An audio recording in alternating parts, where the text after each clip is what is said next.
Copyright. The exclusive right granted to creators of literary and artistic works to use or authorize others to use their work on agreed terms. And the moral right to oppose changes to the work which could harm their reputation. I'd say that the greatest misconception of intellectual property in the Caribbean region is that once you've bought a CD, you have the right to do what you want with it. If you read carefully on every CD, or going back as far as phonograms and cassettes, it reads quite clearly, unauthorized playing, lending, hiring, prohibited by law. That's exactly what it means. It contains certain economic rights which don't transfer to you when you purchase such a music carrier. I knew I was working. I was sitting in a corner, catching whatever inspiration was around the place, and I needed to, and that was mine. What was coming out was from my mind, from my heart, and it was mine. So I had no problems with understanding that I needed to be compensated, and that was work, and that was property. It's only in recent years there's been a strong push internationally to recognize the contribution of the creative sector. And what we are noting is that the benefits are quite significant. There's a value to your creativity. And as an artist, it's important for me to understand this, to acknowledge this, and to find ways to maximize the returns on the value of my creative works. Intellectual property rights, like any other property rights, allow the creator to benefit from his or her own work. If managed properly, IP can result in economic wealth and progress for both the individual and the country. You notice Jamaica, it's a very big revenue earner for the country, the importation of the royalties. Bob Marley, for example, his property is very protected by the Bob Marley Foundation, and it's an example of how IP really works. We have clients who make Bob Marley memorabilia products, and the first thing we always ask them, have you gotten permission from the Bob Marley Foundation? Authors, composers, and performers do not have the ability or the means to license the use of musical works individually. As a result, the establishment and enhancement of collective management organizations is a growing and necessary trend.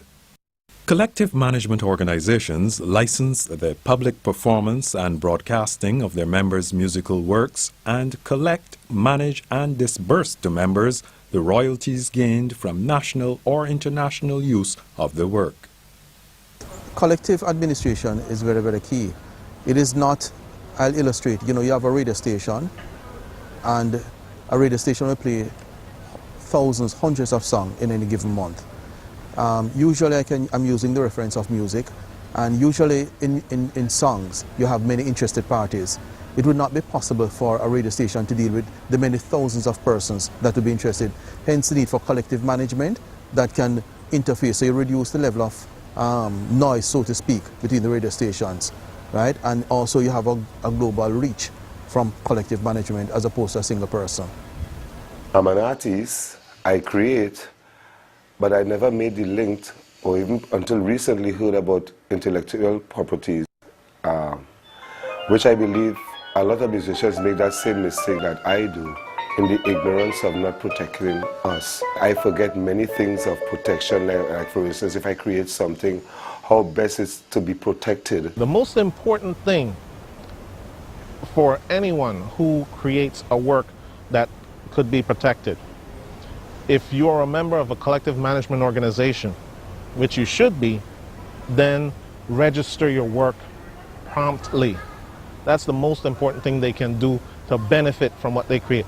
Stemming from the pervasiveness of music in the Caribbean, there tends to be the perception that copyright is limited to this art form.